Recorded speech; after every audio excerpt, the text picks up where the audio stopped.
Salut les miraculeurs, ici Octolady et bienvenue sur ma chaîne. Ah, vous en avez marre de cette théorie, hein? Cela fait maintenant plus d'1 an et demi que je défends la théorie Adrien Sentimonstre et aujourd'hui c'est devenu un véritable combat au sein de la communauté. Personnellement, je ne pensais pas que la théorie allait prendre autant d'ampleur car à la base, dans mon cas en tout cas, c'était juste une théorie sur laquelle je bossais parce que j'y croyais sincèrement et que je trouvais ça génial pour la série. Alors afin de tout éclaircir pour moi et peut-être pour vous, je vais faire une série de 3 vidéos concernant cette théorie. La première dans laquelle vous vous trouvez concernera les propos récents de Thomas Astruc sur Twitter concernant les sentimonstres et leur fonctionnement. La seconde sera un résumé de toutes les spéculations et faits que l'on peut retrouver autour de la théorie Adrien Sentimonstre, vidéo dans laquelle je m'appuierai sur les analyses d'autres théoristes pour une fois, avec leur autorisation bien sûr. Et enfin la troisième vidéo sera une énième vidéo théorie romancée avec ma version finale de ce que pourrait être l'histoire d'Adrien Sentimonstre dans la série. Je ne dis pas qu'avec cette série de vidéos mon avis sera bouclé, mais il se passe actuellement tellement de choses dans la saison 4 que j'avais vraiment envie de rester concentré là-dessus. D'autant plus que rien que la semaine prochaine, nous aurons le droit à 2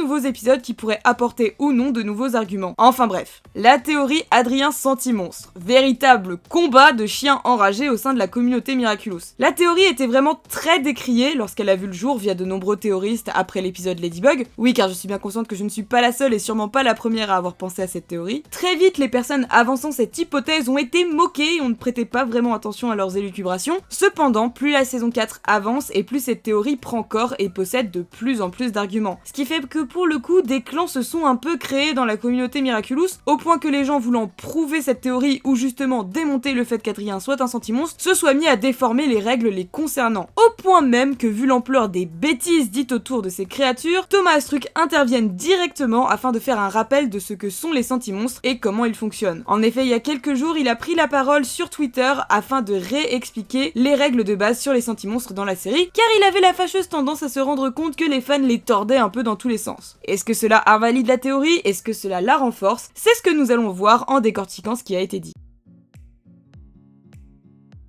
Comme je le disais, Thomas Astruc a décidé d'intervenir quant aux sentimonstres car il a remarqué non seulement la bataille faisant rage dans la communauté, mais également que les fans déformaient les règles établies pour qu'elles collent à leur volonté. Et ça c'est pas bon pour la bonne compréhension de la série. En effet, comme il l'explique, s'il a pris la parole, c'est bien pour que les gens ne s'auto-persuadent pas avec leurs propres règles. Il n'a pas fait ça pour valider ou invalider la théorie, mais simplement pour remettre les pendules à l'heure, ou comme il l'a dit, pour que les gens faisant des théories partent sur des bases solides et canons. Voici donc ce que l'on doit retenir du thread de Thomas Astruc. Avant de commencer, petit retour aux sources avec la précision de ce que sont les pouvoirs du pan et du papillon. Le Miraculous du pan transforme une émotion en un être vivant, quand le Miraculous du papillon transforme une émotion en un super pouvoir. Pour illustrer les pouvoirs du papillon et du pan, Thomas Astruc a donné un exemple très parlant. Imaginez que Merlin l'Enchanteur soit en fait un porteur du Miraculous du pan et qu'il ait créé un chevalier pour son ami Arthur, un chevalier tellement parfait que sa femme en serait tombée amoureux. Ou encore un autre exemple avec Robin des Bois qui se servirait de son ressentiment envers l'injustice pour se créer un pouvoir qui lui permettrait de ne jamais manquer sa cible. Assez parlant, non, comme exemple. Ça, ce sont les bases. Maintenant, passons au sentimonstre. Premier point, un sentimonstre est une émotion transformée en un être vivant. Ici, rien de plus facile à comprendre. Un sentimonstre n'est pas une entité, mais bien un être vivant. Second point, le sentimonstre peut être n'importe quoi selon la volonté originale du détenteur du Miraculous du pan. En effet, c'est assez vérifiable dans tous les épisodes actuellement, allant d'un papillon géant en passant par un gorille banane ou bien sûr Buggette. Les aspects des sentimonstres peuvent donc être très variés. Troisième point, le sentimonstre est contrôlé par le propriétaire de l'objet dans lequel se trouve l'amok. Que peut-on comprendre ici? Eh bien tout simplement que le porteur du Miraculous du pan n'est pas forcément celui qui contrôle le sentimonstre. En effet, nous avons pu le voir dans les différents épisodes que c'est bien le porteur de l'amok qui dirige le sentimonstre. Dans l'épisode Ladybug, c'est d'abord Mayura qui peut contrôler Buggette grâce au porte-clés Tour Eiffel, puis elle-même qui peut faire ses propres choix car elle possède ensuite le porte-clés. Dans Festin d'ailleurs, si Mayura ne peut pas le contrôler, c'est justement parce qu'il a avalé son propre amok. Ici donc, il faut juste être conscient que n'importe qui possédant l'objet dans lequel se trouve l'amok peut contrôler le sentimonstre qui est lié. Ce qui nous mène au prochain point. Quatrième point, seul le détenteur du Miraculous du pan peut ressentir les amok. S'il ne possède pas l'objet de contrôle, il peut tout de même le détruire. On en revient à l'épisode Festin. Mayura ressent seulement l'amok de Festin, et non pas lui-même en tant que sentimonstre. En même temps, c'était dit mot pour mot dans l'épisode. En soi d'ailleurs, tout ce qui est dit ici par Thomas Astruc est démontré dans l'épisode Festin. Elle ne peut pas le contrôler, mais le menace bien de lui retirer son amok. Rien de nouveau donc, mais la précision du réal fait quand même bien plaisir. 5e point, si un sentimonstre est cataclysmé, cela rompt le lien avec son propriétaire et il devient alors complètement fou. Là encore, rien de nouveau, on a très bien pu le voir dans Poupée Flecta ou encore Queen Banana. Comme l'explique Thomas Astruc d'ailleurs, tout ce qu'il explique ici est tout à fait compréhensible rien qu'en regardant les épisodes Ladybug et Festin. Mais comme les gens s'amusent à déformer les règles et basent leurs théories sur des choses fausses, Thomas revient donc lui-même sur ses affirmations qu'il a vues un peu partout, comme Eon peut voir des créatures magiques. En effet, c'est quelque chose que de nombreux fans n'ont pas arrêté de relever, par rapport au fait que si Adrien était un sentimonstre, alors Eon ne devrait pas le voir comme plague, ou au moins voir une différence comme pour le technopirate. À cela, Thomas a répondu que cette règle n'existait pas, que personne n'était capable de faire la différence entre un sentimonstre et un être humain,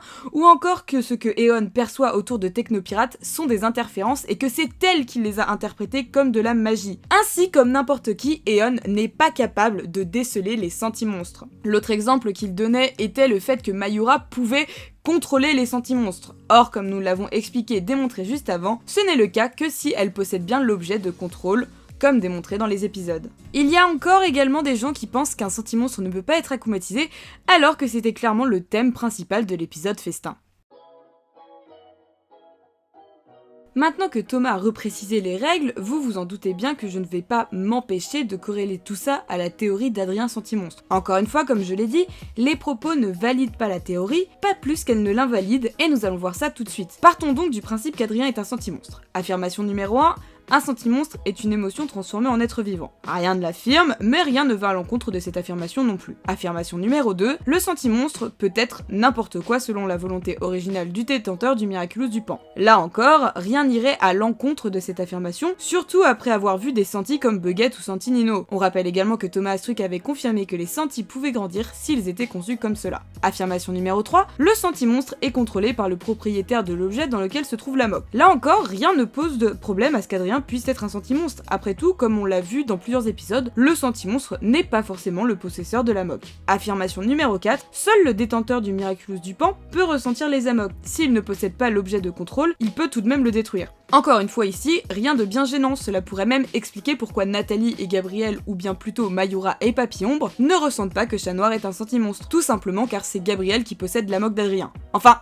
là, c'est de la spéculation, on y reviendra dans la seconde vidéo. Affirmation numéro 5, si un sentimonstre est cataclysmé, cela rompt le lien avec son propriétaire et il devient alors complètement fou. Et là, je vous vois venir. Ah, donc comme Chat Noir a été cataclysmé dans Miraculeur, il ne peut pas être un sentimonstre. Mon hypothèse là-dessus était que, vu que Miraculeur était un akumatisé, elle copiait les pouvoirs et donc le cataclysme était selon moi une pâle copie de l'original, ce qui aurait empêché notre potentiel sentimonstre de passer en mode berserk. Cependant, là aussi Thomas Astruc a une réponse. En effet, le cataclysme était bel et bien un vrai cataclysme, cependant, Chat Noir en a été protégé grâce à la magie du costume de son Miraculous. Chat Noir a donc été immunisé d'une certaine manière aux effets du cataclysme car son costume les rend quasi invulnérables. Ce qui nous ramène donc au point de départ, cela n'affirme ou ne confirme rien. Au final, la théorie est toujours possible, même si aujourd'hui on ne peut toujours pas la valider ou l'invalider. Cependant, tous les gros arguments techniques qui auraient pu empêcher Adrien d'être un sentimonstre sont maintenant quasiment tous débunkés.